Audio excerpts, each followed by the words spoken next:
What's going on, everybody? It's a Nitty with some Kingdoms of Amalur. And what you're watching is the tutorial area. This is what you're going to play when you possibly download the demo. And I wanted to give you guys my first impressions, kind of go through a couple things if you guys are hanging on the fence on it. And maybe I'll make your decision a little bit easier, or maybe you'll still want to hold off at the end and see what's happening later on down the road with the game. But so far, so good. I'm having a lot of fun with this game. And we'll start out with, like, say, the combat. The combat in this game is a lot more action-packed than Skyrim is. It's a lot different. They have everything at your fingertips. As you can see here, I can put my primary and a secondary weapon. So, for instance, if I want to use, with this character right now, I'm going more of a mage-style character, and I'm going with chakrams as my main weapon, and then staves as my secondary weapon. So, I can have my chakrams, and they're mid-range weapons. You fling them out kind of like Conan or Xena the Warrior Princess back in the day. You throw the chakrams out, they come back like boomerangs, and they're mid-range weapons, but they're not really AoE oriented. And then what I'll do is if, mobs gang up on me, I'll whip out my staff and go to town with them on that, because that's a lot more AoE oriented and better for up close and personal encounters compared to the chakrams. But it keeps it right at your fingertips. So, right in mid-combat, you can switch weapons. So if I'm hitting, square, throwing my chakrams out, and all of a sudden I have an enemy real close, I just start hitting the triangle button, bam, whips out the staff. No need to go into a menu, re-equip this, re-equip that, and spend more time in menus than I would in the combat in itself. So they did a really good job of that and keeping it really action-paced. As you can see, we can roll around all over the place, and that was one thing I was really hoping that they would put in the Skyrim maybe later on, because I think their combat system needs a bit of an upgrade, a bit of tweaking to make it a lot more fast-paced than, menu, re-equip this, menu, re-equip that, menu, re-equip this, and this is the type of combat I'm talking about, where we can roll around, just bam, bam, bam, we're switching weapons. The only time you really have to go into a menu is when you switch armor out. They also did a really, really good job with radio mapping. They give you a ton of slots. I don't even know how many there are, but I think that there's at least 10 of them in there. Usually most games will give you like 3 or 4, and then you kind of got to pick your best potions or what you're going to be using a lot. And then if you don't have that potion in a radio menu that you need, you have to go into your inventory, kind of find it, and suck it down like that. But they give you a ton of options, so you can just open up the radio menu, drink the potion, close it, and you're right back into the action. So the combat is almost seamless. I haven't seen any weird glitches or funky animations yet. I mean, it's really, really well done. You're going to see some of like the fate weaving up here in a little bit and kind of get into it, because this is like a mix of a bunch of different games. Right off the bat, I'd kind of put in a heavy mix of like World of Warcraft and Fable, and then it's got a mix of like the Skyrim lockpicking. For those of you that played Bayonetta with the fate weaving, where you had the button mash to get 75% more XP, 100% more XP, that's in here, as you're going to see a little bit later on, and many other little tweaks. Like certain RPG-ish type games, you're going to be like, oh, I remember that from this game. Oh, I remember that from this game. So it was really cool that they kind of took aspects from a whole bunch of different games and stuck them in. And here you see I'm going to go up and assassinate people with daggers. So even if you wanted to run with like a mage character with like a staff as your main weapon, and then daggers to come up behind people and assassinate them, you can do that. You got the option to do that. Another thing that I thought they did a really good job with is being able to change your class at any point. In this game, it's called your Destiny. You have your warrior, your rogue, or your mage classes, and then you can go into tier 1, tier 2, tier 3, all the way up to, I believe, tier 6. They also give you a choice to go into like 2 or 3 classes at the same time, so you could use like daggers but go with heavy weapon and up your shielding. There's a plethora of options. The trees aren't huge, but it gives you that options to be a lot more versatile and kind of play the character you want to play. Not to mention, if you do screw up, you don't have to spend a ton of time leveling up other skills. You can just go back to the trainer once you level up, completely switch out your Destiny, and go to town. So if you get 15 levels into a mage and you find out, well, this really isn't what I wanted to do, you just go to your trainer, switch it out, and boom, you're a warrior just like that. Just make sure you have the gear to do that, because what I did with my first character was screwed up. I got rid of all the gear except what I needed for my warrior, because I was running the inventory problems with all the pre-order items, because the pre-order items, I didn't realize they gave you that many. yeah, I mean, I have a set of armor for rogue, I have a set of armor for mage, I have a set of armor for warrior, plus 1 or 2 of every single weapon category. So I ran out of inventory in a hurry. I had to destroy a bunch of stuff because I can't really find a place to put any of my inventory at the moment. I'm having a little bit of issue with that.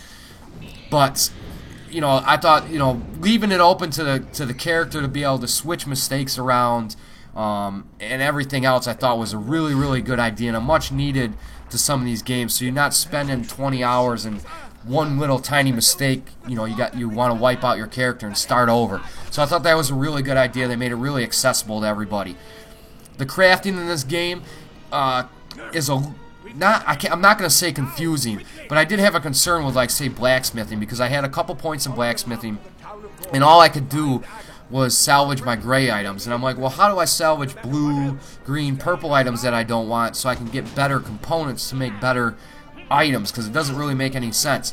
Well, that was squashed, you know, real quick just by looking at the menu when you level up. You know, I put another point in, now I can salvage my green items and make other items. You know, and then real quick, for those of you that are wondering, the pre-order items were really all not that good. They give you a set of armor, but within 5 to 10 minutes you're going to be finding certain items, among many other things, that replace those and are a lot better in the long run for your character. So the pre-order items didn't last very long. It was more of a, I don't know, they just kind of, they look cooler. And the one good thing is, like, my chakrams. I haven't found a chakram yet. I haven't even found anything to be able to craft a chakram yet. So I was able to use chakrams right out the bat with the pre-order items and go from there. And you see, that's pretty much, this is how you do your spells here. Like I said, like, when they keep it all at your fingertips, you have, you know, you hold the R1 button, you hit the square and you're throwing lightning, and as you get more spells and more skills, one's going to map to your triangle, one's going to map to your circle and X button, so it's all right there. You're not, you know, switching hands like Skyrim. It's much, much more accessible as far as that goes, and you see me rolling around and just getting out of dodge, and how the combat is much more, it draws you in more and it keeps you in the action more without having to pause it every 2 seconds to do something. So back onto the crafting stuff. So crafting, you know, you have to look at the trees when you level up to make sure you know what you're doing, because that was one of my major concerns was the crafting. Like I said, they swatted that right out of the bat just by putting an extra point in and actually reading what each skill does in each skill point. One thing I can suggest right off the bat is I suggest everybody goes to at least Detect Hidden 2. Because what that does is allow you to see all the mobs on your mini-map. And here's where I'm talking a little bit of Bayonet style for those of you guys that play it. Bayonet was an excellent game, but that just brought me back to Bayonet. Maybe a little bit of God of War in there too as well. So, yes, Detect Hidden 2. What that allows you to do is see all of these mobs on your mini-map. Tells you what, and then you can go into your world map and kind of mouse over them to see what you're getting into. Maybe you don't want to go that route yet. Maybe you don't want to fight them. Maybe they have certain resists that you've run into before, so you know what to equip and kind of go from there. So they did a really good job with that. Detect Hidden, the second point, allows you to find all these little secret areas and get secret treasure. And I found a lot of good stuff out of, like, rocks and logs, but without that second point, you can't access those areas. You can't even find them, it seems. So I would always suggest at least go up to Detect Hidden 2, and then there's, you know, as you go up further, there's a lot more chance to find more gold and mercantile. Persuasion's always cool. I got a lot of free stuff out of Persuasion. So, you know, like, it's really good the way they got it. And, you know, race in this doesn't really matter besides your starting stats. So I started out with this guy. He's got, like, +2 blacksmithing and +1 persuasion, where my other character didn't.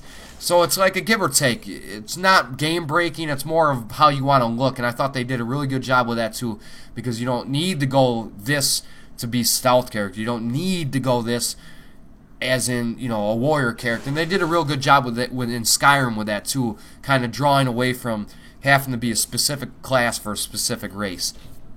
But you also have, you know, like I said, mix between World of Warcraft. You do have a ton of those quests that are like, you know, go kill 4 antelopes and bring me back their heart. Go get bricks 8 boxes and bring me back the information. So there's a lot of that, and you see me salvaging my weapon, or all my little gray items, and making up some weapons. But overall, as this little video's finishing up here, this is a really good game. I'm having a lot of fun with it. I was pleasantly surprised because we all know games can get hyped up to no end and then fall short, kind of like Dead Island. That game fell flat on its face after like week 1 or 2. You don't hear anything of it anymore, and the hype behind it was ridiculous. But that's what I got for you guys today. There's going to be a lot more of this game coming, so just hold on for that. I got a lot of games. I got like 9 games I need to finish up. But if you guys have any suggestions on some videos that you'd like to see as far as this game goes, because I know there's a lot of dungeons and stuff like that, we can do it like that. But either way, let me know. As always, guys, keep your heads up. Have a great day. Peace. What's going on, everybody? It's Nitty, and I just wanted to let you guys know I provided a bunch of quick links for all my playlists. I'm going to be updating as we go, adding more games, and all that other good stuff. Also, check me out over on Justin TV for my live streams and Twitter.com to keep you guys updated on what's going on. And head on over to the VidThru and VSO Gamers page to find a variety of videos from a variety of directors ranging throughout all the genres. I'm sure there's going to be something over there you guys enjoy. So as always, keep your heads up. Have a great day. Peace.